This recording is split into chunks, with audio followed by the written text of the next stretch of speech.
here again with some yoga tutorials for you. I've got a few different tutorials for you to do today of some yoga asanas. Around, I think about 2 or so. So stick around. Our first one is going to be our bridge pose. So all you're going to do is lay all the way back down, keeping the knees bent, hands at your side. And what you can do here is you are going to pull those ankles closer to your glutes. And you're just going to reach for those ankles and slowly lift the pelvis up to the sky, relaxing that head and that neck. And breathing the whole time here. Long breath in and long breath out. Another way you can do this is you can clasp the hands together and have them underneath your bridge, called active bridge. This is great for your quads and your thighs. Press those heels into the mat. Beautiful. You can lower it down and then try again. Just keep trying to reach as high as you can with those hips. Now we're going to slowly lower it down. Grab those knees as you roll up. Our next one's boat pose. You will hear this a lot. This is great to target your core. Bringing your knees up and bending them slightly. Holding on to the thighs if you're a beginner. Another thing you can do, you can just straighten out your legs. Pull your chest in closer to your knees as you get stronger, more flexible. And you also can let go and have your hands out at the side. If you're not ready for that, then just keep your hands on your thighs or keep them on your mat. You can also lengthen the body out a little bit farther. If not, then just keep trying to have your knees bent, keeping them up. Nice. Our next asana is our butterfly pose, which I believe we've done before, and I'm sure everybody knows it. I think it was in my last tutorial. Anyways, we're just going to put our soles of our feet together. And sometimes, though, you might notice that you are not that flexible and you cannot bring the heels close into your body. And that is perfectly fine. That's just where you're at. If you are more flexible, bring it in and just press on those knees, and you can try to get those knees down. Stretching out those thighs and the quads a lot more. If you feel even more flexible, lower the head onto the feet. You can also use props or your mat for support. Props such as a pillow underneath your sits bones, or fold up either side of your mat if you just need a little bit of support on either side of your knees.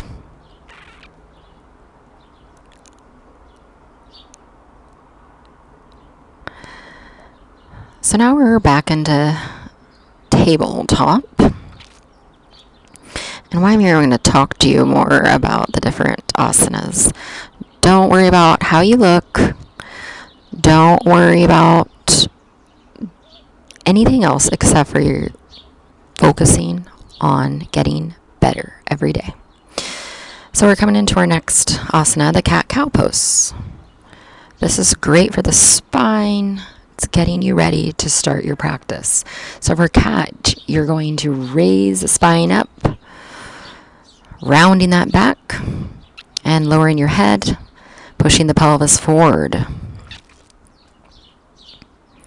Holding here. And then for cow, you just release that. Let the belly lower. And lift the chest and the head. Make sure that your knees are still aligned and your shoulders are aligned over your wrists. Back into cat. Beautiful job. Relax the body to cow. And then back into cat. You're rounding the back. Pressing the pelvis forward. Then relax and come into your cow. Lifting the chest and the head. Back into your cat. And now back into your cow. Notice the spine. When you're in cow, it's more relaxed compared to when you're in cat, when the spine is more rounded. And now we can get into our naughty kitty, where you're just rotating the spine around from left, and then you reverse it going to right. Kind of seems odd at first, but it's really good for the spine. Beautiful. So again, like I was saying before, please don't quit on yourself just because you might not be getting all the asanas correctly when you're first starting. And don't think that because you're doing yoga poses that you're just stretching, because you're doing a lot more for your mind, your body, your soul. And I'm just folding my mat right now because if you have any knee problems, you can also fold your mat and rest your knees on there, which helps relieve a little bit of the pressure. Sit back and let's get ready for our next asana, which is going to be our camel pose. Now, if you have any back issues with your spine or anything, please do not do this. You will eventually be able to. I'm going to gather my blocks because this is also another way that you can use them. So we're going to come up onto our knees, keep our toes down onto the mat, and just take a few breaths here, getting yourself prepared. If you can't come all the way back, keep your hands on the lower back, holding them, supporting them. If you can, bring the palms of your hands to the tops of your ankles and relax that head back. Breathe. Another thing you can do, like I said, is to put your hands on the lower back. You cannot go back at all like that, but you can be up on your knees. Then just use the blocks or a towel for support. And your hands could just be resting on the blocks. A wonderful stretch for your spine. Make sure those hips are pressed forward. It really helps to know that it's all in those hips and thighs activated. Okay. We're going to get ready for our next one, which is the crescent lunge.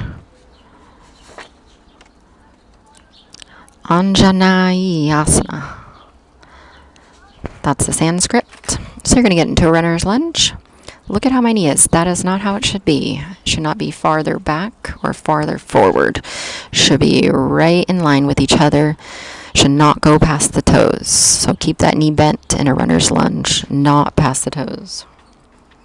This stretches the hip flexors, the chest, the ankles, the quads.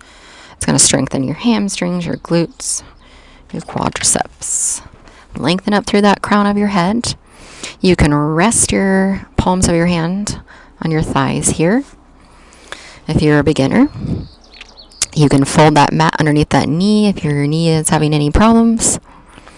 Or raise your hand and your arms all the way above your head. You can also grab some blocks if it's hard for you to stay up like this, and just have them at either side to hold on to as you're in this asana.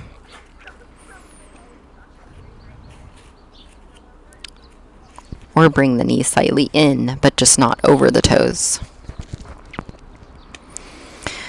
Align your front knee always with your front ankle. Lift the torso and pull that belly button into that spine.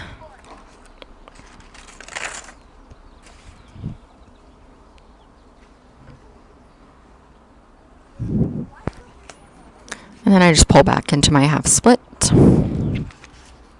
Just to stretch that leg out again.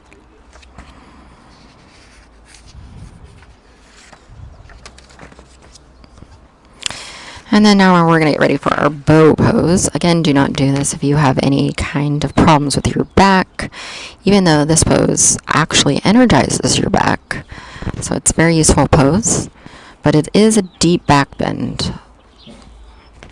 So please be mindful of that. So you're going to lay on your belly, palms facing down, raising those ankles up, bending the knees. Keep that pelvis and tailbone rooted into the mat. And then grab those ankles. Make sure you are engaging the quads and the inner thigh muscles as you lift the legs upwards. It's really going to help you keep steady and balanced and strong in this asana. Gaze forward softly, stay with your breath, and hold this for several minutes. And you're going to be lifting that chest at the same time. This is something I'm working on to get more flexible in the chest area as I'm holding on to my ankles. But it's just going to take practice. I'm not going to give up. I'm going to keep doing it. And you shouldn't give up either. So keep doing it. You can also just stay in a locust pose instead if you have any knee issues. So that's just laying flat and not bending anything. Or maybe you only can bend the knees right now and not lift your chest up. Then just do that. I like to hold for 2 or 3 breaths as my chest is lifted and my knees are lifted, and then let go and relax. So I keep doing that because it's a lot of pressure on the chest and the belly, but it does help if you engage everything. So I'll do it one last time where I'm lifting everything, lifting the chest, lifting the thighs, and I'll relax it. Beautiful. So another thing you do is grab that yoga strap to get more flexibility quicker. So all you do is have the loop.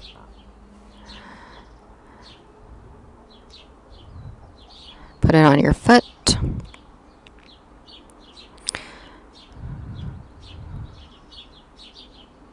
And then grab it with one of your arms and pull, pull, pull.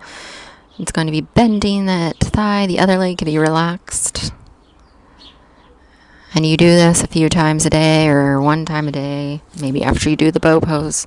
And that's going to help stretch the legs and help you become more flexible. Okay, moving on to our next asana, our chaturanga. This one takes a lot of balance, so if you're not ready, just keep the knees on your mat. So you're going to come into a plank, keeping those arms close to the body. I'm just stretching out here a little. Keep those arms close to the body as you lower, lower, lower, lower, bending those elbows, and then I go up into my upward dog.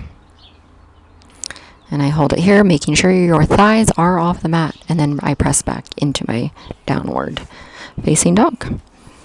Holding here, stretching. I'm going to come onto my knees.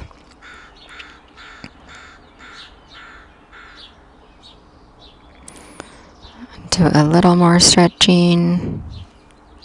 Perfect. And now I'm going to come back into my plank. Holding here. And I'm going to lower, lower, lower, lower. My elbows are bent. And then still, my thighs are off the ground. I lift into upward. But I'm just going to go now into my child's pose. Speaking of child's pose, let's get into that one. This is the best stretch to do, especially at the end or at the beginning of your yoga class. Or right now, if you're spending a lot of time sitting at your desk, working at the computer, just stop, get onto the floor, and do this stretch. Wonderful stretch for the spine. And if you need to, if you can't bring that forehead all the way to your mat, then use a block and rest it there until you're able to do that. Hold here for as long as you need to, breathing. Great. And that's it for today. Thanks for joining me. I'll have more tutorials for you later. Bye.